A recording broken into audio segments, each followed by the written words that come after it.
قل هو الله أحد الله الصمد لم يلد ولم يولد ولم يكن له كفوا أحد اللهم اغفر للمؤمنين والمؤمنات والمسلمين والمسلمات الأحياء منهم والأموات تابع اللهم بيننا وبينهم بالخيرات إنك مجيب الدعوات إنك على كل شيء قدير برحمتك یا ارحم الراحمین۔ تمام مرحومین اور شہداء کے لیے اور بزرگوار کی بلندی درجات کے لیے پوری طاقت کے ساتھ مل کر خاندان سیدہ پہ بلند تر صلوات۔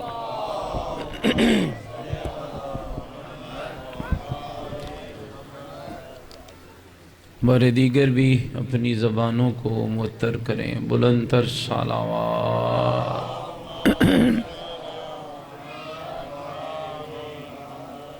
اہل ایمان اور اہل اسلام کی محافظت، بیماروں کی شفا یابی، بے اولاد گودوں کی اولاد نرینہ، محبین آل بیت کی جان و مال کی حفاظت، دشمنان دین، دشمنان قرآن، دشمنان اسلام، دشمنان اہل بیت کی نیست و نابودی کے لیے بلند تر صلوات۔ دنیا کے جس کونے میں اہل ایمان و اہل اسلام آباد ہیں، سب کی جان و مال کی حفاظت، حزب اللہ لبنان، فلسطین، شام اور پارا چنار کے نہتے اور مظلوم مومنین کی مدد و نصرت کے لیے، عالم تشیع کی حفاظت کے لیے، مقامات مقدسہ کی حفاظت کے لیے، عالم کفر کی نیست و نابودی کے لیے، اور اپنے ملک پاکستان کے استحکام اور ملکی سرحدوں کی حفاظت کے لیے مل کر خاندان سیدہ پہ بلند تر صلوات۔ جتنی جھولیاں بے اولاد ہیں ان کی اولاد نرینہ کے لیے، جتنے مومنین مریض ہیں ان کی شفا یابی کے لیے، جتنے تنگ دست ہیں ان کی تنگ دستیوں کی دوری کے لیے، اس گھر اور اس خاندان کی خیر و برکت کے لیے، ان برادران کے مال و رزق میں وسعت کے لیے، دامِ در میں سخن قدمیں جتنے احباب اس پاکیزہ مجلس سے اعضاء میں حاضر ہوئے، سب کی حاجات و مناجات کی برابری کے لیے پوری طاقت کے ساتھ خاندان زہرا پہ بلند تر صلوات۔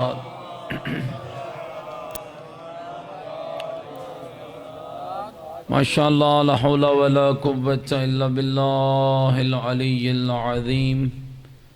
اعوذ باللہ من الشیطان الرجیم، بسم اللہ الرحیم۔ الحمدللہ رب العالمین والعاقبۃ للمتقین والنار للمنافقین، الصلاة والسلام على سیدنا ونبینا وشفیع ذنوبنا وطبیب قلوبنا ومولانا ابی القاسم محمد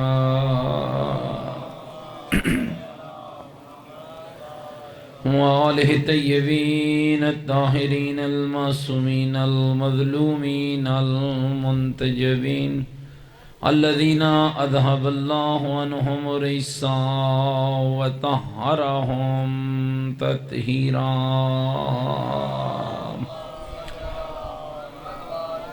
ورحمت اللہ علی احبابہم وشیعتہم وموالیہم ومحبیہم اجمعین، ولعنت اللہ علی اعدائہم ملعونین۔ اما بعد فقد قال الحکیم فی القرآن المجید وقولہ الحق وهو اصدق القائلین۔ بسم اللہ الرحمن الرحیم۔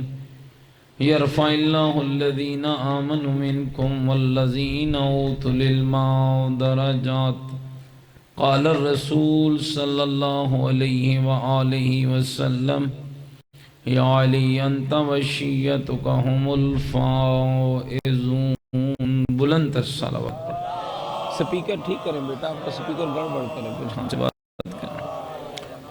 نعرہ تکبیر، نعرہ تکبیر۔ نعرہ تکبیر، نعرہ رسالت، نعرہ رسالت، نعرہ حیدری، نعرہ حیدری، نعرہ حیدری، حسینیت، مل کے بولیں حسینیت، اپنے ایمان کا اعلان کریں حسینیت، عقیدوں کا اظہار کریں حسینیت، نیکیوں کا وعدہ کریں حسینیت، سیرت آل محمد علیہ السلام پر چلنے کا عہد کریں، پوری طاقت سے جواب دیں حسینیت، قرآن اور آل بیت سے محبت کا دم بھریں، پوری جرأت سے جواب دیں حسینیت، یزیدیت، یزیدیت، یزیدیت، بلند تر صلوات۔ میرے سب قابل احترام بزرگوں، عزیز و دوستو، خمسہ مجالس کی آج چوتھی مجلس ہے،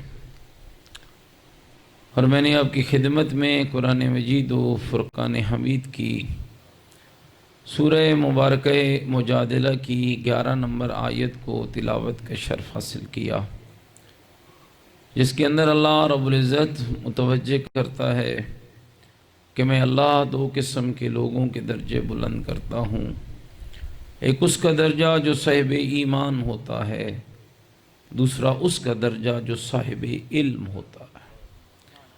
سامعین گرامی قدر، یہ بات روز روشن کی طرح واضح ہے، اقتدار، پیسہ، دولت، منبر، بیت المال ہر کسی کے پاس رہا، لیکن 1400 سال کے اس طویل عرصے میں جب بھی زمانے کو علم کی طلب ہوئی اور زمانے نے علم کی خواہش کی، تو اسے ایک ہی دروازہ نظر آیا جس کو مصطفیٰ مرتضیٰ کی صورت میں بنا کر گئے تھے۔ سامعین گرامی قدر، یہ اللہ کی عطاؤں میں سے ایک عطا ہے کہ اللہ جس کی بلندی درجات کا خود اعلان کرتا ہے، اس کی صفتیں بیان کرتا ہے کہ میں دو قسم کے لوگوں کے درجے بلند کرتا ہوں، ایک ایمان والے کا درجہ اور ایک علم والے کا درجہ، اور میرے مکتب کا کمال یہ ہے کہ اس اللہ نے جو ہادی مجھے عطا کیا وہ کل ایمان بھی ہے اور باب مدینۃ العلم بھی۔ سامعین اس بات کو سمجھیے، آج دنیا بہت آگے بڑھ رہی ہے، آج جو باتیں آپ کی سائنس دریافت کر رہی ہیں، 1400 سال پہلے منبر سلونی پہ بیٹھنے والا علی انہیں بتانا چاہتا تھا، پوچھنے والے نہیں تھے، لوگوں نے مذاق اڑایا علی کا، حالانکہ دنیا کے جب راہبر بیٹھے تھے ان منبروں پر تو کہا تھا کہ فلاں اقتدار فلاں کے لیے، فلاں منصب فلاں کے لیے، فلاں خلافت فلاں کے لیے، لیکن تاریخ شاہد ہے جب ابو طالب کا بیٹا بیٹھا تھا تو منصبوں اور خلافتوں کا اعلان نہیں کیا، علم کی خیرات بانٹی تھی علی حیدر کرہ، اور فرمایا تھا کہ کوئی لینے والا ہے تو آ جائے، علی تو دینا چاہتا ہے، اور یہ تاریخ کے جملے ہیں، اپنی ٹوٹی ہوئی جوتی دکھائی تھی زمانے کو، کہ مجھ سے اقتدار کی باتیں کرتے ہو، یہ جو میری جوتی ہے جس کو میں نے گانٹھا ہے، اس نے ٹانکے لگائے ہیں کہ اب اس کے اندر پیوند لگنے کی گنجائش موجود نہیں ہے، بتاؤ اس کی بازار میں کیا قیمت ہے؟ تو زمانے کے بڑے بڑے لوگوں نے سینہ تان کے کہا تھا علی اتنے ٹانکے لگ چکے ہیں اسے کہ اب تو اس کی بازار میں کوئی قیمت نہیں ہے، فرمایا پھر اقتدار کے بھوکھوں کو بتا دینا تمہارا اقتدار علی کی اس ٹوٹی ہوئی جوتی کا مقابلہ بھی نہیں کر سکتا۔ کمال تھا، یہ لطف ہے کلام علی کا، کیا علی، اور یہ بات لوگوں کے ذہنوں میں اب بیٹھ جانی چاہیے، علی ہوس سے اقتدار نہیں رکھتے تھے، ہوس کہیں اور تھی، علی تو نظام مصطفیٰ کے نفاذ کرنے والے تھے، اور اسی لیے آج دنیا کے بڑے بڑے مفکر جب اہل بیت علیہ السلام پہ اپنا قلم اٹھاتے ہیں تو یہ جملہ لکھتے ہیں کہ رسول اللہ سے لے کر آج تک اس سارے دور کے اندر اگر کہیں عدل نظر آیا ہے تو علی کے 4 سالوں میں نظر آیا ہے، پاکیزگی نظر آئی ہے۔ کہا تھا کہ امیر المومنین کو کہ علی ہم جانتے ہیں کہ آپ کو ضرورت نہیں ہے، فرمایا جاؤ مجھے اقتدار، یہ خلافتیں، یہ منبر، یہ مجھے مت دکھاؤ۔ کہا علی ہم جانتے ہیں اس وقت دین کو آپ کی ضرورت ہے۔ علی اس لیے منبر پہ جا کر نہیں بیٹھے، علی نے اس عہدہ اقتدار کو اس لیے قبول نہیں کیا کہ علی طمع جنت، طمع حکومت رکھتے تھے۔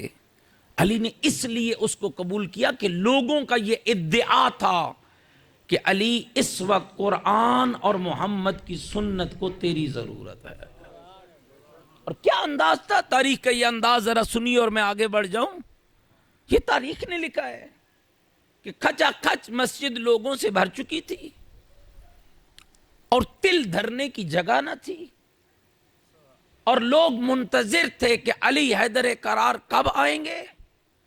ایک منبر تھا جو اس وقت جس کی کیفیت اور حیت یہ تھی کہ اس کے 4 زینے تھے، ہر زینہ ایک زمانے میں استعمال ہو چکا تھا۔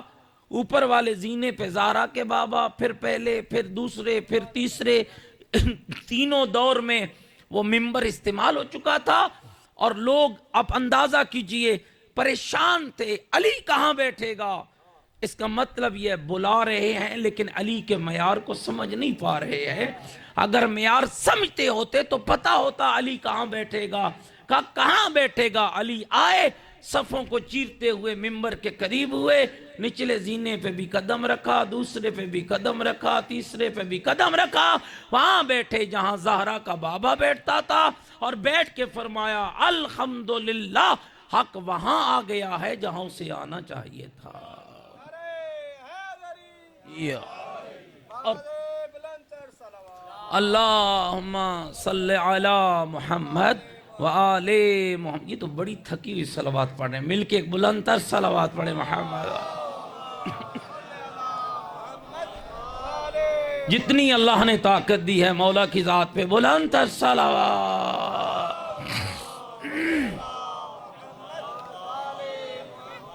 متوجہ بیٹھے میری باتوں پر؟ تو سمین امیر المومنین نے اس منبر پہ بیٹھ کے عجب جملہ کہا، نہیں فرمایا او ابو ذر فلاں خلافت لے لو، فلاں بصرے کی حکومت لے لو، تم جاؤ، تم کوفے کی لے لو، تم فلاں کی لے لو، کہا، لیکن پہلا پیغام علی کیا تھا؟ سلونی سلونی قبل ان تفقدونی انی اعلم طرق السماوات من طرق الارض، پوچھو پوچھو علی سے قبل اس کے کہ علی تم سے جدا ہو جائے، یہ خیال کر کے پوچھنا علی زمین کے راستوں سے آسمان کے راستے بہتر جانتا۔ کیا پوچھا ہے لوگوں نے؟ میرا آپ سے سوال ہے سامعین، کیا سوال کیے گئے تھے امیر المومنین سے؟ جائیے تاریخ پڑھیے۔ کسی نے کہا میری پگڑی کے پیج کتنے؟ کیا فائدہ ملے گا بھائی آپ کو پگڑی کے پیج پوچھ کے؟ کسی نے کہا میری داڑھی کے بال کتنے؟ اور کیا کمال جواب دیا، کہا علی تیری داڑھی کے بال بھی جانتا ہے اور ہر بال کی جڑ میں بیٹھے ہوئے شیطان کو بھی جانتا ہے۔ سامعین گرامی قدر، اس وقت زاویوں کو بدلنے کی ضرورت ہے، انداز فکر بدلنے کی ضرورت ہے۔ اس وقت ہماری قوم کے اندر بہت سے ایسے مسائل پیدا ہو چکے ہیں کہ ہم وہ سوال پوچھتے ہیں جن کا ہماری نہ آخرت سے تعلق ہے نہ ہماری دنیا سے تعلق ہے۔ آغاز تھا میرا اس وقت، میں ابتدا میں محرم پڑھ رہا تھا، یہ 1996-97 کی بات ہے۔ تو ایک صاحب نے مجھ سے پوچھا کہ مولانا میں آپ کا امتحان لوں گا، اگر آپ میرے سوال کا جواب دے گے تو میں آپ کی مجلس سننے آؤں گا، نہیں تو نہیں آؤں گا۔ تو میں اس وقت نوارد تھا لیکن اتنا سیانہ تھا، میں نے کہا جی مجلس سننے کے لیے لازم نہیں ہے کہ میں آپ کے سوالوں کا صحیح جواب دوں۔ اب سوال کیا ہوئے مجھ پہ کہ حضرت ابراہیم نے جو دمبا ذبح کیا تھا اپنے بیٹے اسماعیل کی جگہ پر، اس کے سری پائے کہاں گئے؟ تو میں نے کہا میرا تعلق سادات کے گھرانے سے، مجھے کیا پتا ہے کہاں چلے گئے، میں نے تو دمبا ذبح نہیں کیا تھا نا۔ اچھا کہا مولانا حضرت آدم نے حج کیا تھا، سر منڈوایا تھا، بتائیے وہ نائی کون تھا جس نے سر مونڈا تھا؟ تو میں نے کہا بھائی میں نے آپ کو پہلے بتا دیا میرا تعلق سادات کے گھرانے کے ساتھ ہے، مجھے کیا پتا کہ سر مونڈنے والا کون تھا؟ یہ لا یعنی سوال ہیں جن کا انسانی زندگی سے کیا آپ کی قبر میں سوال ہوگا کہ حضرت آدم کا سر کس نے مونڈا تھا؟ آپ کی قبر میں سوال ہوگا کہ حضرت ابراہیم نے جو دمبا ذبح کیا تھا اس کے سیری پائے کہاں گئے تھے؟ اور یہی کچھ ہوتا رہا چسکے کی خاطر، لذت کی خاطر۔ یاد رکھیے گا یہ جو ممبر جس پہ میں بیٹھا ہوں اور یہ جو مجلس جس پہ آپ بیٹھے نا، یہ لذت کا ذریعہ نہیں، یہ نجات اور آخرت کا ذریعہ ہے۔ اس منصب کو سمجھیے، یہ عام مجلس نہیں ہے سامعین گرامی قدر، علوم اہل بیت کا جس میں ذکر ہوتا ہے، اہل بیت کے طرز زندگی کا جس میں بیان ہوتا ہے، اہل بیت کے کلام فکر کو جہاں بیان کیا جاتا ہے، جہاں علی کی نہج البلاغہ، جہاں زین العابدین کی صحیفہ سجادیہ، جہاں آل محمد کے علوم کی ترویج ہوتی ہے، اس کو مجلس حسین ابن علی کہا جاتا ہے۔ اور اگر دیکھیے نا آپ کتنے بندے بیٹھے ہیں، 100 بندہ ہوگا نا، 100 تو چلو کم از کم ہوگا، 80 ہوگا، 100 ہوگا، 100 گھنٹہ دیا ہے آپ نے مجھے، اور میں آپ کے 100 گھنٹے کا جواب دے ہوں۔ اگر میں آپ کا 100 گھنٹہ ضائع یعنی میں 1 گھنٹہ دے رہا ہوں، آپ مجھے 100 گھنٹے دے رہے ہیں، اگر میں 1 گھنٹہ یوں ہی گپوں کے اندر اور مذاقوں کے اندر اور کہانیوں کے اندر گزار جاؤں گا نا، تو آپ کا 1 گھنٹہ ضائع ہوگا، مجھے 100 گھنٹے کا جواب دینا پڑے گا۔ اس ممبر کا ایک حساب ہے، اس کو سمجھیے، اور اس کا تقدس ہے، یا علم کی بات ہو یا اہل بیت۔ کیوں مولا امیر نے فرمایا تھا، کبھی نہج البلاغہ کھول کے پڑھنا، العلم حیات والجہل ممات، فرمایا علم زندگی ہے، جہالت موت ہے۔ علم زندگی ہے، کیا کمال لفظ ہیں، فرمایا عالم حی و ان کان میت، صاحب علم زندہ ہوتا ہے چاہے وہ قبر کی لحد میں بھی کیوں نہ اتر جائے، اور جاہل مردہ ہوتا ہے۔ ایک عظیم صحابی ہے نا مولا امیر کے، جن کا نام ہے حضرت قمیل ابن زیاد نخی۔ جانتے ہیں یہ کون شخص تھا؟ شاید مجھے یاد پڑتا ہے کہ کسی خمسے میں نے یہیں پر آپ کی مسجد میں بات کی تھی۔ یہ عام شخصیت نہیں ہے صاحبان، علی ابن ابی طالب کی زندگی میں اصحاب بہت سارے آئے جنہوں نے علی پر اعتماد کیا، لیکن کچھ وہ تھے جن پر علی کو اعتماد تھا، اور ان میں ایک حضرت قمیل ہیں جن پر علی ابن ابی طالب کو اعتماد تھا، ان میں ایک ساسا بن سوہان ہیں، ان میں ایک حضرت عبداللہ ابن عباس ہیں، ان میں ایک حضرت مالک اشتر ہیں، ان میں ایک حضرت میسم تمار ہیں۔ گھبرا تو نہیں گئے میری باتوں سے؟ یعنی یہ وہ شخصیات تھیں جن پر اہل بیت کو اعتماد تھا۔ یعنی میرا علی مولا پر اعتماد کرنا، میرا امام حسن پہ اعتماد کرنا، میرا امام حسین پہ اعتماد کرنا، میرا امام زین العابدین پہ اعتماد کرنا، میرا امام محمد باقر پہ بھروسہ کرنا، میرا جعفر صادق پہ بھروسہ کرنا، یہ اور بات ہے جس پہ علی، حسنین، زین العابدین، محمد باقر اور جعفر صادق بھروسہ کر رہے ہوں، اس کا معیار اور بات ہے۔ اور اللہ صلی علی محمد و آل محمد، متوجہ بیٹھے میری باتوں پر۔ اور قمیل ان اشخاص میں سے ایک تھے جن پر خود امیر المؤمنین کو اعتماد تھا، بھروسہ تھا۔ اور راوی بیان کرتا ہے یہ اتنا لائق شخص تھا نا، جب مولا خطبہ دیتے تھے نا، ممبر پہ بیٹھ کے دیتے تھے، تھوڑا بولنا میرے ساتھ، ممبر پہ بیٹھ کے دیتے تھے نا، ہر کوئی سنتا تھا، قمیل مولا کے ایک ایک لفظ کو کاغذ پہ محفوظ کر لیتا تھا۔ اب علی نگاہ امامت سے دیکھ رہے ہیں نا، سب کو دیکھ رہے ہیں، سب پہ نگاہ ہے۔ جب خطبہ ختم ہوتا تو پوچھتے کہ قمیل سب سن رہے تھے، تو کیوں لکھ رہا تھا؟ کیا یہ شخص اعتماد و محبت و بھروسہ کیے جانے کے لائق نہیں؟ کہ جو مولا کے سوال کے جواب میں کہتا آقا میں آپ کے لبوں سے نکلے ہوئے موتیوں کو اس لیے محفوظ کر رہا تھا تاکہ آپ کا کوئی لفظ رہ نہ جائے اور آپ کے شیعوں تک آپ کی امانت کے پہنچنے میں کوتاہی نہ ہو جائے۔ یہ دین یوں نہیں پہنچا ہے، یہ نہج البلاغہ، یہ مولا کا کلام، یہ اہل بیت کی باتیں، یہ دعائیں، یہ مناجات، یہ طریقے، یہ سب کچھ یوں نہیں پہنچا۔ سامعین آپ حیران ہوں گے کتنا کام ہوا ہے آپ کے مکتب کا اور کتنا بلند ترین ہے یہ مکتب۔ مجھے کسی سے، آپ جانتے میرا مزاج نہیں ہے کسی ذات، کسی شخصیت پہ، کسی کے راہبر رہنما پہ بات کرنا، لیکن سمجھانے کے لیے یہ ضروری ہے۔ 4 امام ہیں اہل سنت کے، 4 امام جن کو امام فقہ کہا جاتا ہے۔ امام ابو حنیفہ، امام مالک، امام شافعی، امام حنبل۔ اور چاروں کی ولادت کی تاریخ کیا ہے؟ تھوڑے سے تاریخ کے تغیر و تبدل کے ساتھ 80 ہجری، 100 ہجری، 130 ہجری، 150 ہجری۔ آپ کیا سمجھتے ہیں کہ یہ عام مذہب ہے؟ یہ تشیع کسی معمولی فرقے کا نام ہے؟ نہیں، تشیع فرقہ نہیں ہے، تشیع اسلام کی سب سے خوبصورت تصویر ہے۔ اس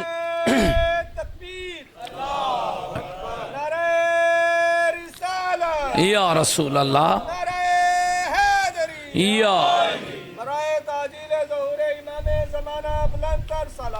اللہم صلی علی محمد وآل، جن پر میری گفتگو بھاری نہیں گزر رہی ہے نا، مل کے ایک بلند تر صلوات پڑھے، محمد صلی علی محمد وآل۔ متوجہ بیٹھے میری باتوں؟ دیکھیں میں ایک سپیکر سے مجلس پڑھ رہا ہوں، ایک آپ کے سامنے خراب ہو چکا ہے، تو میرا زور اب دگنا لگ رہا ہے نا، تو پھر میں آپ کی توجہ بھی چاہتا ہوں۔ جی اہل سنت کے 4 امام، سر آنکھوں پر، ان کی عزت احترام اپنی جگہ پر۔ امام ابو حنیفہ 80 ہجری میں پیدا ہوئے، امام مالک 100 ہجری میں، امام شافعی 130 ہجری میں، اور امام حنبل 150 ہجری میں۔ اس کا مطلب یہ ہے کہ برادران کا جو سلسلہ فقہ چلا ہے وہ اس ہستی سے چلا ہے جو 80 میں پیدا ہوا۔ آپ کے مکتب کا معیار کیا؟ بس ادھر بات ختم ہوگی، یہ سمجھیے۔ اور جب بھی یہ ائمہ فقہ گفتگو کرتے تھے نا منبر پہ بیٹھ کر، تو یہ کیسے گفتگو کرتے تھے؟ مثلا کسی موضوع پہ گفتگو کرتے، طہارت پہ بات ہوتی، نماز پہ بات ہوتی، روزے پہ بات ہوتی، تجارت پہ بات ہوتی، جی جو آلہ پہ بات ہوتی، میراث پہ بات ہوتی، وضو پہ بات ہوتی، غسل پہ بات ہوتی، احکام شرعیہ پہ بات ہوتی۔ کیسے کرتے تھے؟ کہتے تھے یہ حدیث میں نے فلاں سے سنی ہے، فلاں نے فلاں سے سنی ہے، فلاں نے فلاں سے سنی ہے، پھر اس نے پیغمبر سے سنی ہے اور پھر مجھ تک پہنچی ہے۔ لیکن شیعہ لطف یہ ہے، جب جعفر صادق اس منبر پہ بیٹھتے تھے نا تو نہیں کہتے تھے میں نے فلاں صحابی سے سنی ہے، فلاں سے سنی ہے، فلاں سے سنی ہے۔ میرا چھٹا امام فرماتا تھا لوگوں جو کچھ میں بیان کرنے لگا ہوں سمے تو ابھی میں نے اس کو اپنے بابا سے سنا ہے، میرے بابا نے میرے دادا سے سنا ہے، میرے دادا نے میرے دادا حسین سے سنا ہے، میرے دادا حسین نے میرے دادا علی سے سنا ہے، اور میرے دادا علی نے پیغمبر خدا سے سنا ہے، اور پیغمبر کو جبریل نے اور جبریل کو رب نے عطا فرمایا۔ اب آپ اندازہ لگائیے کیا معیار ہے۔ اور اس پاکیزہ فقہ کے اندر بھی میں اپنی مرضی شامل کر دوں، میں کہوں یہ مجھے پسند ہے اور یہ مجھے پسند نہیں ہے۔ یاد رکھنا تشیع آپ کی اور میری پسند کا نام نہیں، تشیع اطاعت کا نام ہے۔ مطیع بننا سیکھیے، حکم آل بیت کی پیروی، اطاعت آل بیت۔ تو میں عرض کر رہا تھا کہ کمیل کن لوگوں میں سے تھے؟ جن پر علی کو اعتماد تھا، اور اتنا اعتماد تھا سامعین گرامی قدر، جب رات کے گہرے پردے چھا جاتے نا، کبھی موقع ملے تو نہج البلاغہ پڑھنا، جب گہرے پردے چھا جاتے نا تو علی بھرے کوفے میں سے اکیلا کمیل کو پکڑتے، اکیلا کمیل کا ہاتھ پکڑتے، کوفے سے باہر نکلتے، جنگل بیابان سے گزر جاتے، تاریک رات میں ایک گوشے کے اندر علی کھڑے ہو جاتے، کمیل کو کہتے انظر الیہ یا کمیل، کمیل ذرا میری طرف دیکھ۔ جب کمیل نگاہ اٹھاتا تو علی کا ہاتھ اپنے سینہ اقدس میں ہوتا اور کہتے اے کمیل میرے سینے کی طرف دیکھ۔ ہاں مولا دیکھ رہا ہوں۔ فرماتے تھے کمیل اسے ہڈیوں اور گوشت کا ڈھانچہ نہ سمجھنا، یہ علم کا ٹھاٹے مارتا ہوا سمندر موجزن ہے۔ مولا کیوں آئے ہو رات کی اس تاریکی میں؟ فرمایا اے کمیل اس لیے آیا ہوں کہ علی یہ موتی دینا چاہتا ہے، کوئی لینے والا موجود نہیں۔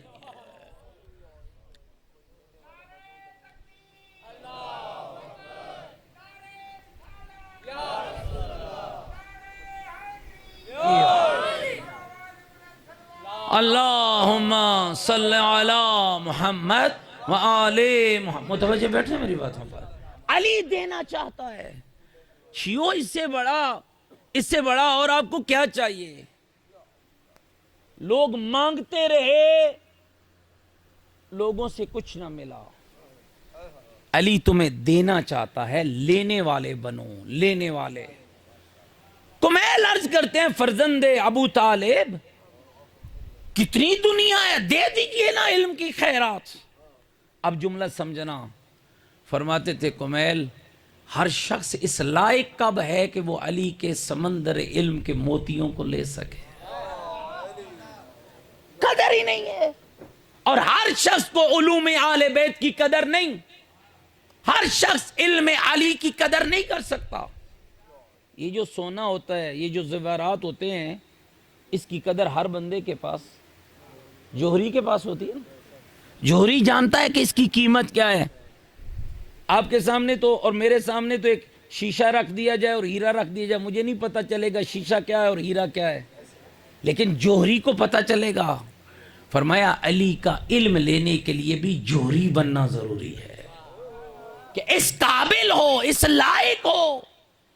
مولا ڈھیروں دنیا ہے، ہزاروں لوگ ہیں، دے دیجئے نا علم کی خیرات، بانٹیے نا علم کی خیرات۔ فرماتے تھے کمیل ہر شخص اس قابل نہیں کہ علی کے سمندر علم سے اپنے علی کے موتیوں کو لے سکے۔ مولا پھر حکم فرمائیے کیسی قابلیت چاہیے، کیسا معیار چاہیے؟ تو میرے مولا فرماتے تھے کمیل دو صفتیں رکھنے والا بندہ علی کی طلب ہے، دو صفتیں رکھنے والا۔ مولا کون سی دو صفتیں؟ فرمایا پہلی صفت جو علم علی لینے آئے اسے امین ہونا چاہیے، دوسری صفت امانت کے ساتھ اسے ذہین ہونا چاہیے۔ علی روتے، تنفس السعداء یہ لفظ استعمال ہوا ہے روایت میں، ٹھنڈی آہ بھرتے۔ ٹھنڈی آہ کب بھری جاتی ہے؟ جب اظہار تأسف ہوتا ہے، اظہار افسوس ہوتا ہے۔ تنفس السعداء ٹھنڈی آہ بھرتے اور کہتے کمیل افسوس ہے اس زمانے پر علی کو، مجھے امین ملے تو ذہین نہ تھے، ذہین ملے تو امین نہ تھے۔ اور مولا مجھے کیوں لے کر آئے ہو؟ فرمایا کمیل تجھے اس لیے لے کر آیا ہوں کہ یقین ہے علی کو کہ تو میرا وہ شیعہ ہے، امین بھی ہے اور ذہین بھی ہے، اور میں سمجھتا ہوں کہ اس کی امانت کی سب سے بڑی دلیل یہ ہے کہ علی کے کلام کو اتنی حفاظت کے ساتھ تم شیعوں تک پہنچایا کہ 1400 سال گزرنے کے بعد کلام علی کا تھا، مشہور کمیل کے نام سے ہو گیا۔ یہ حضرت کمیل، مل کے حضرت کمیل کی ذات پہ بلند تر صلوات پڑھے محمد۔ جتنی اللہ نے طاقت دی ہے مل کے بلند تر صلوات۔ گھبرائے تو نہیں بیٹھے میری باتوں سے؟ سامعین قدر کیجئے اس مکتب کی۔ اسی کمیل نے پوچھا تھا مل فرق بین العلم والمال، مولا مال اور علم میں فرق کیا ہے؟ فرمایا کمیل مال کماؤ گے نا، علم بھی کماؤ گے، دونوں کو اکٹھا کرو گے، پھر فرق دیکھنا، مال خرچ کرو گے تو ختم ہو جائے گا، علم خرچ کرو گے تو اور بڑھتا چلا جائے گا۔ جتنا جتنا انسان پڑھتا ہے نا اتنا اتنا علم میں اضافہ ہوتا ہے۔ یہ کمال علم ہے، خرچ کرنے سے اضافہ ہوتا ہے۔ فرمایا کمیل مال کے لیے صاحب مال کو محافظ چاہیے. کتنا پریشان ہوتا ہے. کبھی دیکھا ہے کسی مال والے کو سکون سے سویا ہوا؟ جی کتنا سیکورٹی سسٹم لگاتا ہے، گارڈ رکھتا ہے جی، دکانوں کے بڑے بڑے تالے لگتے ہیں. ناراض ہوں گے شاید میری باتوں سے، میں بہت سارے احباب کو جانتا ہوں نا، اس لیے میں نے اس موضوع کو چھیڑ بیٹھا ہوں. جی ہاں، بڑے بڑے تالے لگتے ہیں، پھر سیکورٹی سسٹم ہوتا ہے، پھر کیمرے لگے ہوئے ہیں، موبائل کے اندر اس کا کنیکشن ہے، رات کو اٹھ کے دیکھتا ہے. اللہ خیر کرے. ہاں سکون نہیں ہوتا ہے. فرمایا فرق یہی ہے، مال بے سکون کر دیتا ہے اور علم سکون عطا فرما دیتا ہے. علم سے سکون ملتا ہے.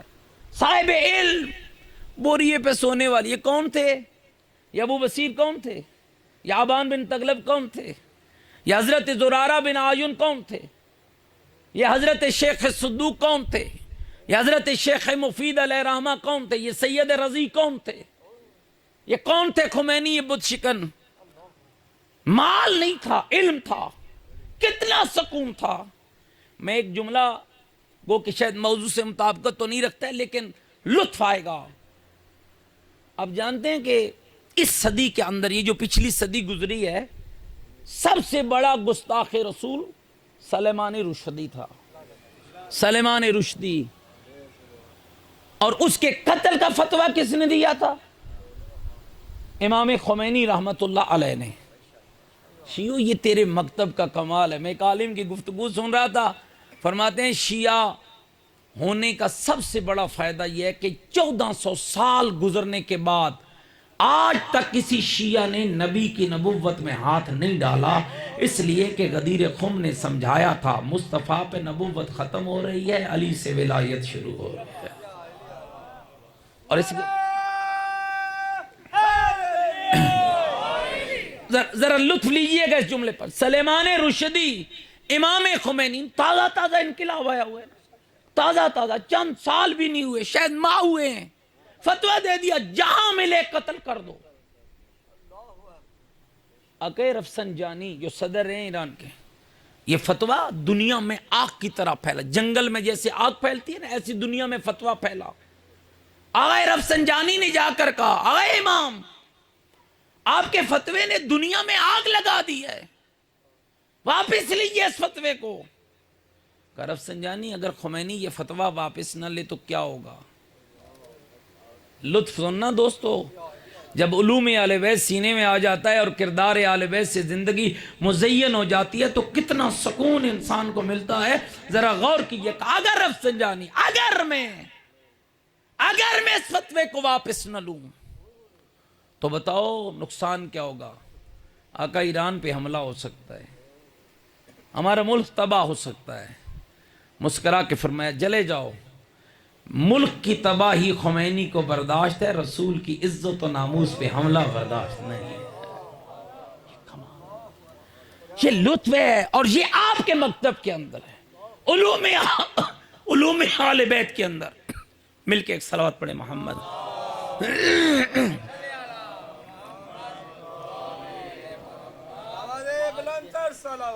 اللہ، یہ لطف اللہ نے رکھا ہے علم کے اندر. اور وہ علم کہاں سے ملے گا؟ اس کا ایک ہی دروازہ ہے، انا مدینۃ العلم وعلی بابها. یہ 14 ایک ہی دروازہ ہیں. رسول شہر علم تھے، رسول شہر علم ہیں، اور رسول شہر علم رہیں گے. کیا رسول کا شہر علم ہونا ختم ہو گیا؟ نہیں. تو پھر رسول کے اس شہر کا دروازہ علی، پھر علی کے بعد حسن کی صورت میں علی، پھر حسن کے بعد حسین کی صورت میں علی، پھر حسین کے بعد زین العابدین کی صورت میں علی، پھر زین العابدین کے بعد محمد باقر کی صورت میں علی، پھر محمد باقر کے بعد جعفر صادق کی صورت میں علی، پھر جعفر صادق کے بعد موسیٰ کاظم کی صورت میں علی، پھر موسیٰ کاظم کے بعد علی رضا کی صورت میں علی، پھر علی رضا مولا کے بعد امام محمد تقی کی صورت میں علی، پھر محمد تقی مولا کے بعد علی نقی کی صورت میں علی، پھر علی نقی مولا کے بعد حسن عسکری کی صورت میں علی، اور پھر حسن عسکری کے بعد وہ علی جو پردہ غیبت میں بیٹھ کر بھی تمہارے اعمال پہ نگہبانی کر رہا ہے۔ اپنے مکتب کو پہچانیے، اس کی افادیت کو سمجھیے، علم اور اپنے گھروں کے اندر۔ چونکہ مجھے قمر بھائی نے خاص سے کہا ہے کہ نہج البلاغہ، سیف السجادیہ اور علوم آل بیت پہ بات ضرور کریں۔ نہج البلاغہ اپنی زندگی میں شامل کیجئے۔ کبھی ایسا ہوا ہے کہ آپ نے روٹی نہ کھائی ہو؟ کبھی ایسا ہوا ہے؟ ضرورت ہے نا آپ کو؟ کبھی ایسا ہوا کہ بغیر لباس کے باہر نکل گئے ہوں؟ ضرورت ہے نا؟ کبھی نہیں ایسا ہوا نا؟ جس طرح لباس، کھانا، مکان، سونا آپ کی ضرورت ہے، علی کی نہج البلاغہ بھی آپ کی ہر وقت کی ضرورت ہے۔ اس کا قرب اختیار کیجئے، اس کو اپنی زندگی میں شامل کریں۔ یہ کیوں ڈھیر سارے مسئلے پیدا ہوتے ہیں؟ یہ کیوں ہر رنگ رنگ کی بولیاں بولی جا رہی ہیں؟ اسی لیے کہ ہم نے کلام آل بیت کو اپنی زندگی میں شامل نہیں کیا۔ کیوں؟ کہنے والا کہہ رہا تھا میں حیران ہوتا ہوں، اگر غیر مسلم علی کے کلام کو پڑھ کے مسلمان ہو جائے، شیعہ ہو جائے، تو پھر سمجھنا چاہیے نا جو غیر مسلم کو شیعہ بناتی ہے وہ شیعہ کو کہاں لے جاتی ہے؟ اس کو پڑھنے سے یا رسول یا اللہم صلی علی محمد وآل محمد۔ تو نہیں بیٹھے میری بات؟ کیا معیار ہوگا؟ بہت بڑے عالم گزرے ہیں، حضرت قائد محبوب علامہ مفتی جعفر حسین آل اللہ مقامہ، جائیے ان کا ترجمہ پڑھیے، کمال کی ایک جملہ لکھا ہے۔ جب کسی نے پوچھا نا یہ نہج البلاغہ کیا ہے، ما ہوا نہج البلاغہ کیا ہے، فرمایا تحت کلام الخالق فوق کلام البشر، جو رب کے کلام سے نیچے ہو اور بندوں کے کلام سے اوپر ہو، اسے نہج البلاغہ کہا جاتا ہے۔ جس کے اندر آپ کی زندگی کا زمین تقسیم دیکھیے۔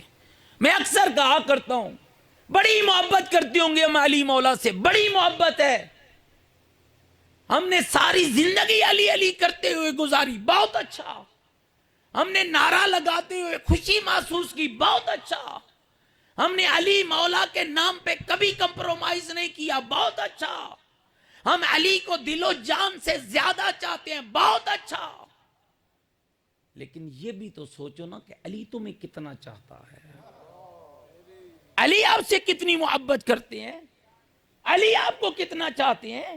سامعین اگر میری مثال سمجھ پائیں تو غور کرنا، ساری کائنات کے شیعہ مل کر جتنی محبت علی سے کرتے ہو، تمہاری محبت تھوڑی ہے، جو علی تم سے کرتا ہے وہ محبت زیادہ۔ پھر میرا لفظ سمجھیے، اور خصوصاً نوجوان عزیزان، ساری کائنات کے شیعہ مل کر جتنی محبت علی سے کرتے ہیں وہ تھوڑی ہے، جو اکیلا علی ہم سب سے کرتا ہے وہ زیادہ ہے۔ اور اس کی دلیل کیا ہے؟ جو آخری لمحوں میں بھی اپنے شیعوں کی جنت کی فکر رکھے، جو شہادت سے بھی پہلے ایسا نوشتہ دے کر جائے کہ میرے بعد میرا محب، میرا شیعہ، میرا چاہنے والا، میرے خاندان کا پیروکار، آل محمد سے محبت رکھنے والا پھٹک نہ جائے، اب بتاؤ اس کی محبت کا معیار کیا ہوگا؟ 200 سے زیادہ مولا کے خطبات ہیں، 238 سے کچھ اوپر نیچے۔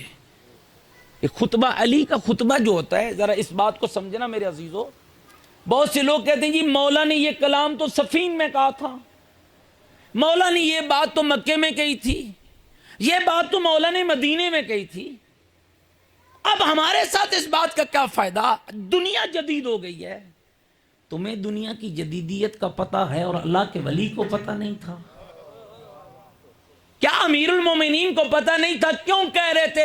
اگر اس زمانے میں لوگ علی ابن ابی طالب سے یہ آج کی سوالات کرتے جو آج کی دنیا کو درپیش ہیں، کیا آپ شیعہ نے حیدر کرار کا عقیدہ ہے، کیا ان سوالات سے میرے مولا علی آگاہ نہ تھے؟ خدا کی قسم وہ کیسے آگاہ نہیں ہوگا جو پکار پکار کے کہتا ہے لوگوں تمہیں کیا پتا علی کے علم کی نسبت کیا ہے؟ کہا یاد رکھنا قرآن ہو یا میرے محمد کا فرمان ہو، کوئی ایک شے بھی ایسی نہیں ہے جس کے بارے میں علی کو علم نہ ہو۔ اس لیے جب کسی مفکر نے نہج البلاغہ کو پڑھا تھا تو یہ جملہ لکھا تھا، مجھے سمجھ نہیں آ رہی ہے، میں سمجھ نہیں پا رہا ہوں کہ یہ جس ہستی نے نہج البلاغہ لکھی ہے یہ کتنی بڑی باکمال ہستی ہے۔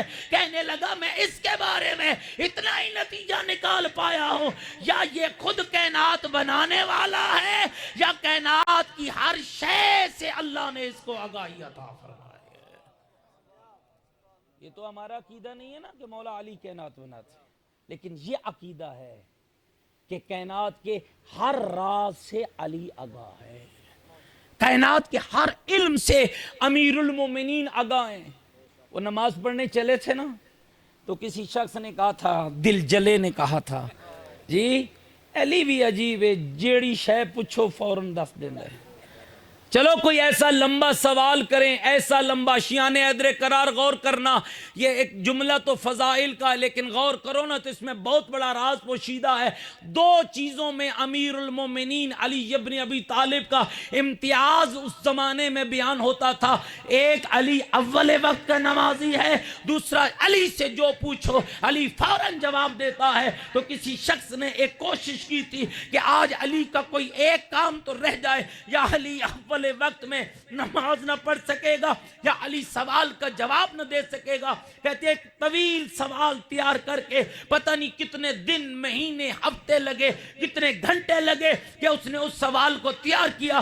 علی گلدستہ اذان سے اتر کے مصلی پہ جا رہے تھے کہ رو کر کہا یا علی مجھے ذرا میرے سوال کا جواب دے دو۔ مولا نے فرمایا اب بتا تیرا سوال کیا ہے؟ کہنے لگا یا علی میرا سوال یہ ہے، اللہ کی مخلوقات میں سے ذرا یہ بتاؤ کون سے جانور ہیں جو بچے دیتے ہیں، کون سے ہیں جو انڈے دیتے ہیں؟ مولا نے مسکرا کر کہا جن کے کان باہر ہو وہ بچے دیتے ہیں، جن کے اندر ہو وہ انڈے دیتے ہیں۔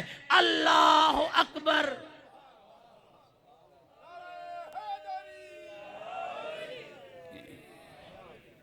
گھبرا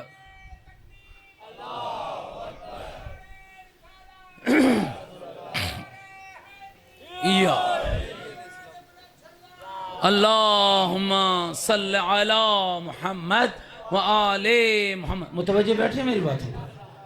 علی نے نماز پڑھ لی اول وقت میں، پھر وہ بندہ آ گیا، مولا اتنا جلدی نہ کیا کیجئے جواب دینے میں۔ بندہ بھول جاتا ہے نا، یہ اگر میرے لیے ہو نا تو یہ بات ٹھیک ہے، لیکن کہنے والا مولا علی کو کہہ رہا تھا اتنا جلدی نہ کیجئے۔ فرمایا کیوں؟ مولا جلدی میں بندہ بھول جاتا ہے۔ مسکرا کے فرمایا بتا تیرے ہاتھ کی انگلیاں کتنی ہیں؟ مولا ایک ہاتھ کی انگلیاں 5 ہیں، 2 کی 10 ہیں۔ فرمایا سوچا کیوں نہیں؟ مولا جو چیز ہر وقت سامنے رہے بندہ اس کے بارے میں سوچنے کی ضرورت کیا ہے؟ فرمایا یاد رکھنا جس طرح تیرے ہاتھ کی انگلیاں تیرے سامنے رہتی ہیں کائنات کے مسائل کا حل علی ابن ابی طالب کے سامنے رہتا ہے۔ سامعین گرامی قدر غور کیجئے، علی کا کلام مشعل راہ ہے۔ 238 خطبات نہج البلاغہ پہ، 100 سے زائد خط اور 450 سے زیادہ کلمات قصار۔ قصار کہتے ہیں چھوٹے کلمے کو، کلمات قصار یعنی چھوٹے چھوٹے کلمے۔ وضع کیا ہے، تواضع کیا ہے، انکساری کیا ہے، علم کیا ہے، موت کیا ہے، حیات کیا ہے، جینا کیا ہے، مرنا کیا ہے، نیکی کیا ہے، بدی کیا ہے، پاکی کیا ہے، پاکیزگی کیا ہے، خاندان کیا ہے، علم کیا ہے، دولت کیا ہے، شرافت کیا ہے، دیانت کیا ہے، امانت کیا ہے، خدا کیا ہے، توحید کیا ہے، رسول کیا ہے، دنیا کیا ہے، آخرت کیا ہے۔ علی نے چھوٹے چھوٹے کلمات کے اندر ایسا لطف بھرا کلام پیش کیا ہے کہ پڑھنے والا پڑھ پڑھ کے اتنا اس کے قریب ہوتا ہے جیسے اللہ کی قسم، یہ میں یوں عام بات نہیں کر رہا، ایک مفکر نے لکھا ہے جس طرح قرآن مجید پڑھنے والا جتنی مرتبہ مرثیہ پڑھ لے قرآن اسے تھکاتا نہیں ہے۔ فرمایا یاد رکھنا علی کا کلام بھی اللہ کے کلام کے بعد اتنا بلند ہے کہ جیسے قرآن پڑھنے والا تھکتا نہیں ہے، ایسے علی کا کلام پڑھنے والا بھی تھکتا نہیں ہے۔ کبھی پڑھ کے دیکھیے اس کلام کو، کبھی قربت اختیار کر کے دیکھیے علی کی نہج البلاغہ۔ اور آج میں چاہوں گا وعدہ کر کے اٹھیں کہ آج ہی سے ہم علی کے ساتھ بات کرنا شروع کریں گے۔ بولو بھائی، مولا علی سے بات کرنا پسند کرو گے؟ بڑے ڈھیلی ڈھیلی ماشاءاللہ ہو رہی ہے نا، ذرا مل کے آواز کے ساتھ نا، مجھے تو کم از کم چلو مولا علی جانے اور آپ کا معاملہ جانے، کم از کم مجلس میں تو بات ذرا کھل کے ہو جائے۔ پسند کریں گے مولا امیر المومنین کے ساتھ بات کر، اور علی کے ساتھ کیسے بات ہوگی؟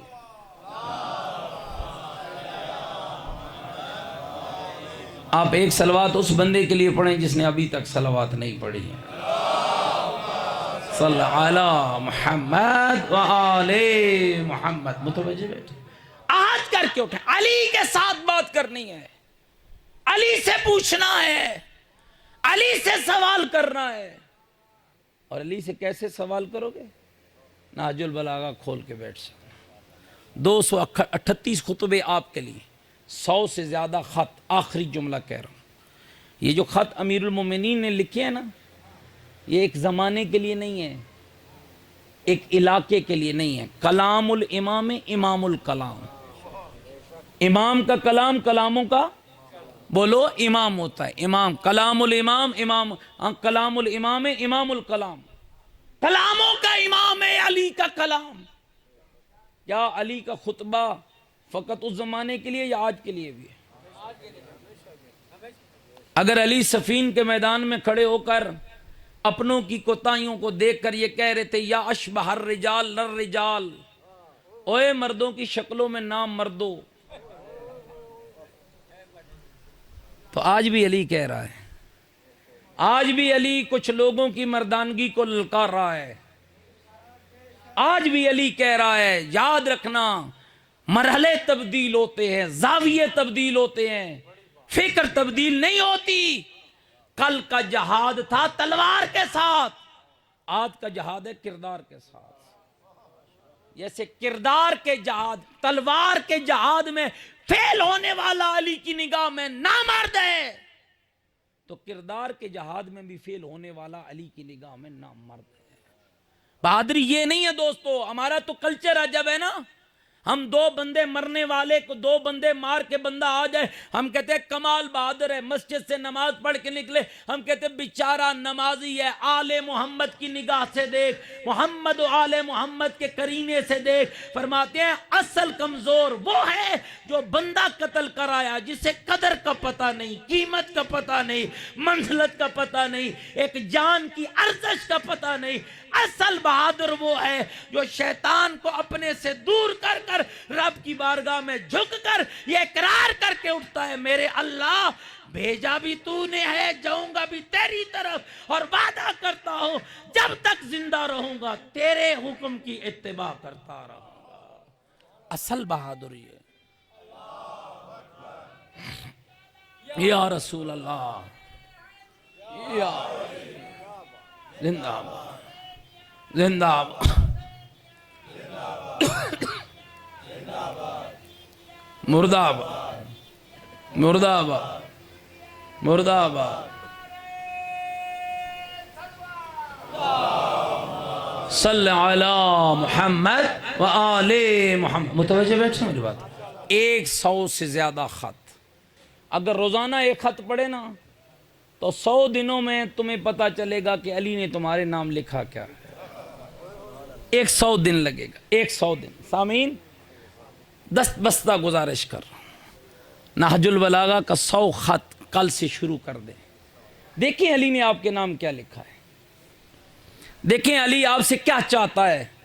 میرا ایک دوست ہو نا، میں آخری بات کر رہا ہوں، ایک دوست ہو نا بہت عرصہ گزر جائے نہ پتا کہاں چلا گیا، 20 25 30 سالوں کے بعد اطلاع پہنچی، کراچی میں تھا، فوت ہو گیا ہے، اور ایک خط میرے نام کا لکھ کے چھوڑ گیا ہے، یہاں سے جاؤں گا، اگر صاحب عقل ہوں تو جاؤں گا۔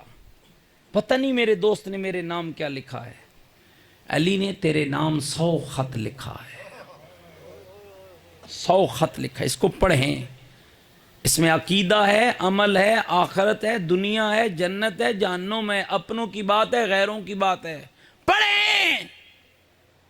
خدا کی قسم اگر فقط علی مولا کا وہ ایک خط بھی پڑھ لے نا، 47 نمبر خط ہے مولا کا، وصیت ہے امیر المومنین کی، شہادت سے چند لمحے پہلے۔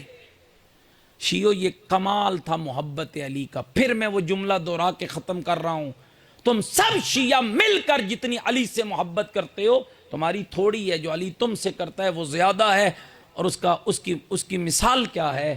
اس لیے زیادہ ہے کہ علی جب دنیا چھوڑ رہا تھا نا، تو جو وصیت حسنین کو کر رہا تھا وہی وصیت علی تمہیں بھی کر رہا ہے۔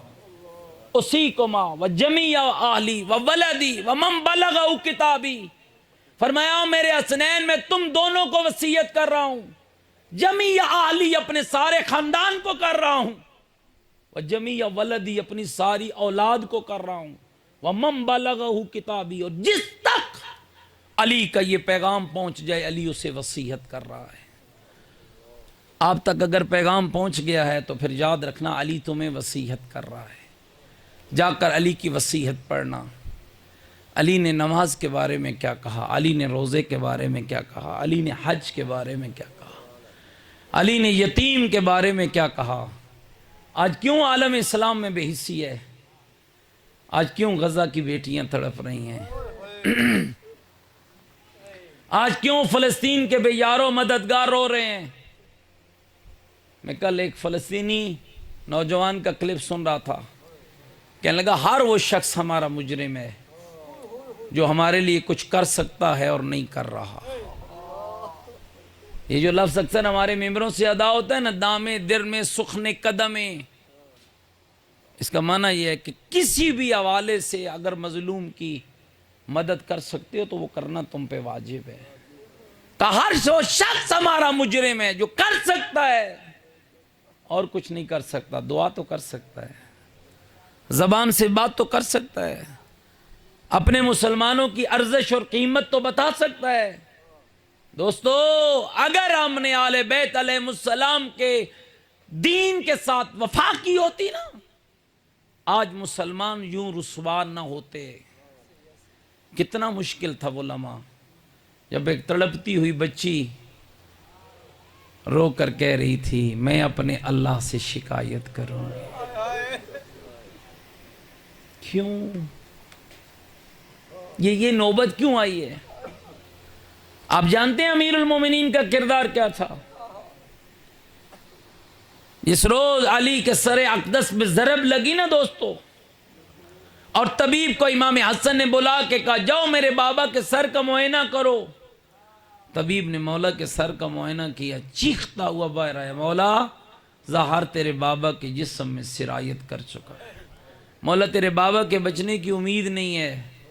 عزادارو جگر سنبھال کی جملہ سننا، جب کہا نا مولا تیرے بابا کے بچنے کی امید نہیں ہے، تڑپ کے امام حسن نے کہا کوئی ہیلا تو بتانا، مولا کر سکتا ہے تو کہیں سے دودھ اور شہد کا بندوبست کر۔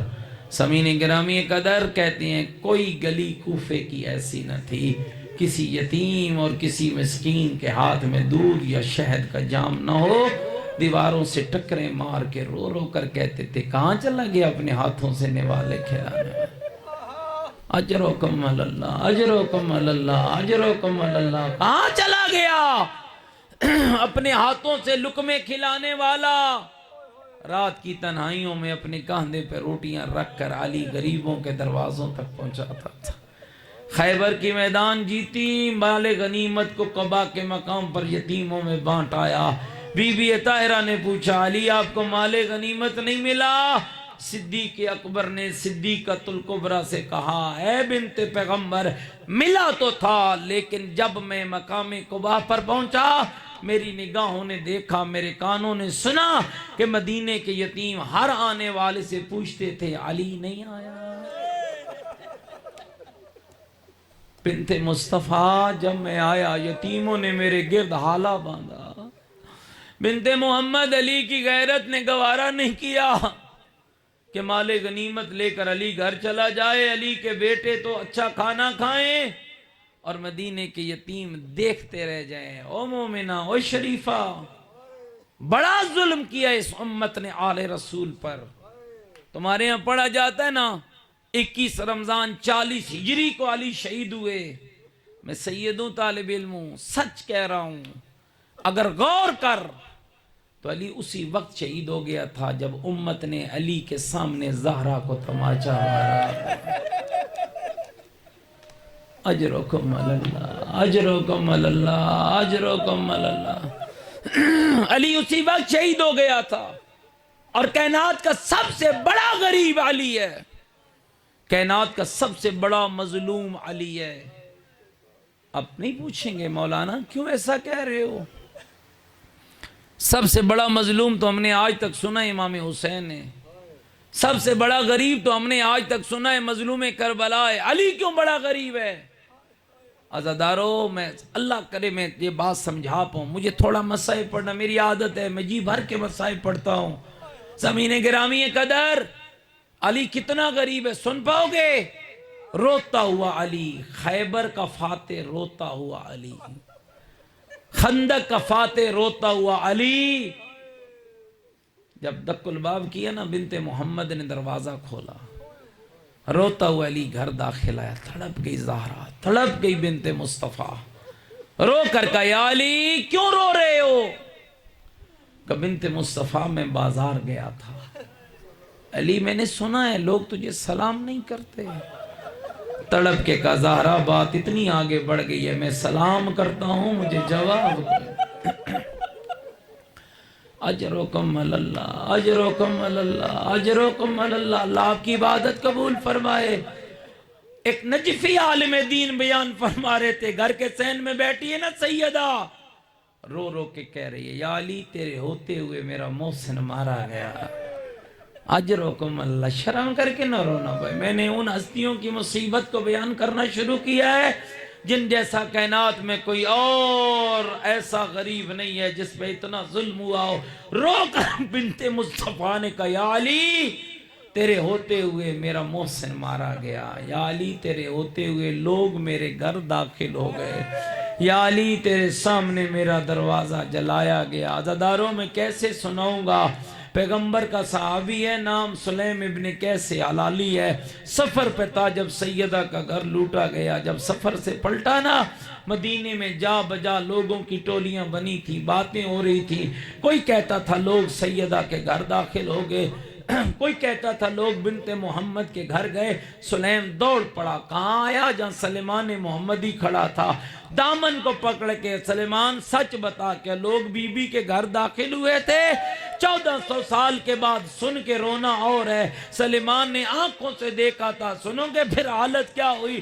ماتا دیوار سے جا لگا، رو کر کہا سلیم شکر کر تو موجود نہیں تھا. کہا کیوں شکر کروں؟ کہ جب لوگ داخل ہوئے نا زہرا کے سر پہ چادر نہ تھی. بی بی یوں تڑپ رہی تھی جیسے مچھلی پانی کے باہر تڑپتی ہے. عزادارو یہی وجہ نجفی عالم بیان کر رہے تھے کہ بی بی تہرا گھر کے صحن میں بیٹھی ہے، رو رو کر کہہ رہی ہے یا علی تیرے ہوتے ہوئے میرا محسن مارا گیا، تیرے ہوتے ہوئے میرا دروازہ جلا، تیرے سامنے لوگ میرے گھر آ گئے. علی رونے لگے. گلدستہ اذان پہ مؤذن کی آواز آئی، اللہ اکبر، اللہ اکبر. علی بھی چپ ہو گئے، سیدہ بھی خاموش ہو گئی. اور رونے والوں جگر سنبھالنا. جب مؤذن ان جملوں پہ پہنچا اشہد ان محمد رسول اللہ، تڑپ کر علی نے کہا زہرا جانتی ہے یہ کس کا نام ہے؟ یا علی میرے باب مصطفیٰ کا نام ہے، میرے باب مصطفیٰ کا نام ہے. تڑپ کر کہا علی نے زہرا چاہتی ہے یہ نام قیامت تک اذان میں باقی رہے. علی کیوں نہیں چاہتی؟ میرے بابے کا نام ہے. رو کر کا زہرا اگر یہ نام قیامت تک اذان میں زندہ دیکھنا چاہتی ہے پہلو کا درد سہنا پڑے گا۔ مولا اپنے بیٹے کی شہادت کو برداشت کرنا پڑے گا، دروازے کا جلنا برداشت کرنا پڑے گا۔ اجرکم اللہ، اجرکم اللہ۔ آپ کے عزاداروں بیان ہوتا ہے حسین غریب کربلا، اس میں کوئی دو راہ نہیں ہے۔ غریب نہنوا میرا مولا حسین، غریب کربلا میرا مولا حسین۔ اتنا تو غریب تھا نا کہ جس پہ اس کا بیٹا مہدی بھی رو رو کے سلام کہتا ہے، اور کہتے ہیں میرا سلام ہو میرے اس دادا پر جو دوڑتے ہوئے گھوڑے سے رخسار کے بھل زمین پہ آیا، اور جس کی لاش پہ مشرق کے گھوڑے مغرب دوڑے اور مغرب کے گھوڑے مشرق دوڑے، اور نہیں پتا چلا سینے کی ہڈیاں کون سی ہے، نہیں پتا چلا پشت کی ہڈیاں کون سی ہے۔ عزادارو آؤ نا ذرا حسین کے بابا کی غربت کا ایک جملہ تمہیں اور سناتا ہو، لیکن اس سے پہلے آؤ ذرا اس کو پرسہ دے لیں جو غیبت کے پردے میں بیٹھا رو رہا ہے۔ تم مجلس سن کے روتے ہو نا، 12واں امام صبح و شام روتا ہے، رو رو کر کہتے ہیں لوگوں میری دادی کا جرم کیا تھا، لوگوں میرے جد کا قصور کیا تھا۔ اور زمین گرامی قدر اپنے ہاتھ بلند کر لا، یہ دعاؤں کی قبولیت کی گھڑی ہے، سارے ہاتھوں کو دعا کے لیے اٹھاؤ، اللہ سے دعا مانگتے جاؤ، امام زمان کو پرسہ دیتے جاؤ۔ السلام علی الحسین الغریب۔ مومن بیٹھا ہو، کان میں آواز آ جائے حسین غریب ہو گیا۔ السلام علی الحسین المظلوم، السلام علی بنات الحسین، السلام علی اخوات الحسین، السلام علی اصحاب الحسین، السلام علی ازواج الحسین، السلام علی علی ابن الحسین، السلام علی ام الحسین، السلام علی جد الحسین۔ اور میرے مومن بھائیوں نہیں پوچھو گے پڑھنے والے مولا حسین کو غریب کہہ کے سلام کیوں کر رہا ہے؟ جس کا نانا محمد ہو، نانی ملکۃ العرب، اجرکم اللہ، اجرکم اللہ، جس کا بابا حیدر کرار ہو، ماں فاطمہ زہرا ہو، جو پیدا ہو 40,000 فرشتے اس کا چہرہ دیکھنے آئے، وہ حسین کب غریب ہوا؟ سنو عزادارو، کب غریب ہوا؟ حسین اکبر مارا گیا غریب نہ تھا، غازی مارا گیا غریب نہ تھا، اصغر کا شیر خار گلا کٹ گیا، میرا مولا غریب نہ تھا۔ سنو گے کب غریب ہوا حسین؟ حسین تب غریب ہوا جب نیزے کی نوک پہ زینب کی چادر۔ اجرکم اللہ، اجرکم اللہ۔ حسین کب غریب ہوا؟ جب رو رو کر بہن کہتی تھی ہائیو میرا پردہ، ہائیو میری چادر۔ اجرکم اللہ۔ لیکن میں نے ابھی حسین کے بابا کی غربت کو پڑھنا ہے۔ میرا 12واں امام فرماتا ہے میرا سلام ہو میرے اس دادا پر جو دوڑتے ہوئے گھوڑے سے رخسار کے بھل زمین پر آیا۔ مومنین کرام تاریخ نے عجب جملہ لکھا ہے، جب حسین زین سے زمین پر آئے کتنی دیر گزر گئی، حسین نے سر نہ اٹھایا، کمینوں میں چیمہ گویاں ہونے لگی۔ کوئی کہنے لگا حسین مارا گیا، کوئی کہنے لگا حسین زندہ ہے۔ اللہ لعنت کرے شمر ملعون پر۔ یہ کمینہ کہنے لگا ٹھہرو میں تمہیں ابھی پتہ کیے دیتا ہوں حسین زندہ ہے یا مارا گیا۔ کہنے لگے کیسے پتہ چلے گا؟ کمینہ کہتے ہیں گھوڑ سواروں کا دستہ تیار کرو۔ ایک دستہ تیار ہوا، کہا اب کیا کریں؟ آواز ذرا زینب کے خیمے کی طرف۔ اجرکم اللہ اجرکم اللہ اجرکم اللہ۔ ذرا بی بی زینب کے خیمے کی طرف چلو، روایتیں کہتی ہیں عزادارو، ادھر گھوڑ سواروں کا دستہ چلا، ادھر کونیوں کے باہر حسین اٹھ کھڑا ہوا، آواز شمر حیا کر، ابھی میں زندہ ہوں، اور تیری غیرت کیوں مر گئی ہے؟ تجھے نہیں پتا میری بہن بڑی پردہ دار ہے، اور میری بہن بڑی پردہ دار۔ اجرکم اللہ اجرکم اللہ۔ کہتے ہیں شمر لعین رک گیا، جب تک حسین زندہ رہے کسی نے زینب کا ننگا سر نہیں دیکھا، کسی نے خیمے کو لگتی ہوئی آگ نہیں دیکھی۔ مومن آپ خود غور کرنا، علی کتنا بڑا مظلوم ہے، اور جس کے سامنے دروازہ بھی جلا، اور جس کے سامنے لوگ گھر میں بھی داخل ہو گئے۔ یہی وجہ ہے جب بی بی کا آخری وقت آیا، آواز آئی یا علی مجھے آدھی رات کو دفن کر لا، اے علی اور میری قبر پہ پیرا دین۔ اجرکم اللہ اجرکم اللہ۔ اللہ تیری عبادت قبول فرمائے۔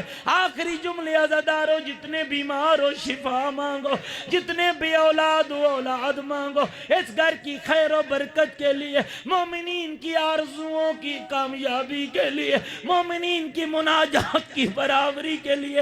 آؤ آخری لفظ کہتا ہو، کتنا غریب تھا علی سن پاؤ گے۔ تاریخ نے لکھا ہے جب سیدہ کی شہادت ہو گئی، زہرا کا غسل مکمل ہوا، علی جیسے شیر نے سیدہ کا جنازہ اٹھایا، اور جب جنت البقیع میں آیا، قبر کے قریب آیا، تیرے پڑھنے والے پڑھتی ہیں 2 ہاتھ قبر سے برآمد ہوئے۔ علی نے ایک مرتبہ اپنا منہ زہرا کے قریب کیا۔ کتنا غریب ہے علی، رو کر کہا زہرا اپنے بابا سے میری شکایت نہ کر لا، اور زہرا میں تیرے بابا کی امانت کو سنبھال نہیں۔ الا لعنت اللہ علی القوم الظالمین، سیعلم الذین ظلموا ای منقلب ینقلبون۔ بر الہ محمد و آل محمد کا واسطہ ہماری قلیل سی عبادت کو قبول فرما، ہم سب کے گناہ معاف فرما، ہم سب کے مرحومین کی بخشش فرما، ہمیں دین و دنیا کی سعادت نصیب فرما۔ میرے اللہ جتنے مومنین و مومنات مریض ہیں سب کو شفا عطا فرما، اس مجلس میں آنے والے ہر مومن کی حاجات کو پورا فرما، اہل محلہ پہ رحمت نازل فرما، ملک پاکستان پہ رحمت نازل فرما، مسلمانوں کو اتحاد و اتفاق عطا فرما، اس خاندان پہ رحمت نازل فرما۔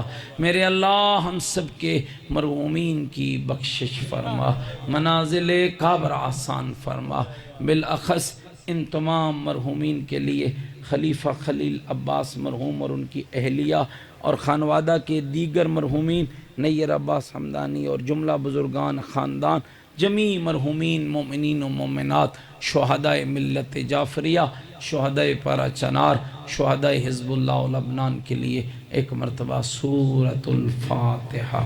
بسم اللہ الرحمن الرحیم، الحمدللہ رب العالمین، الرحمن الرحیم، مالک یوم الدین، ایاک نعبد و ایاک نستعین، اہدنا الصراط المستقیم، صراط الذین انعمت علیہم غیر المغضوب علیہم ولا الضالین۔